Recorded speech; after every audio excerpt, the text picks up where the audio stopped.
আমার তো আর দেরি সহ্য হচ্ছে না, সেই কোন খাওয়া দাঁড়িয়ে আছি, এ স্যারের আছে এখনো খবর নাই কে?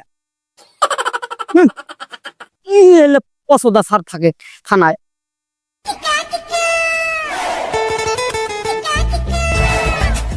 হ্যাঁ দারোগা, তুমি বলে ওই আসামি ধরবে যাবা, এখন তোমার ছাড় এসে গেছে।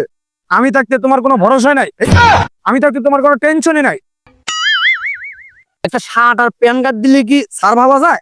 হ্যাঁ, আফসার দেখে তো মনে হচ্ছে ভাদালের টোকাই।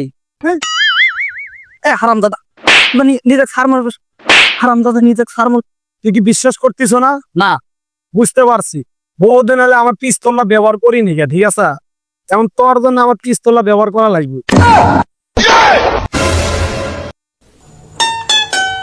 তাহলে আসেন দেখি আদাল ওই মোতার বেটার বাসায় যান, আমি একাই আর কিছুই করতে পারতেছি না। তাই নাকি? হ্যাঁ, আর আমি থাকতে তুমি কোনো ভরসাই করি, আমি থাকতে তোমার কোনো টেনশনই নাই। আমি সব সাকসেসফুল মনে করবো, পূর্ণ করে আসি। আপনার ভরসায় তো এখনো নিয়ে আসি, নিয়ে আসছি সব কিছু হবে। আচ্ছা ঠিক আছে, তাহলে চলো।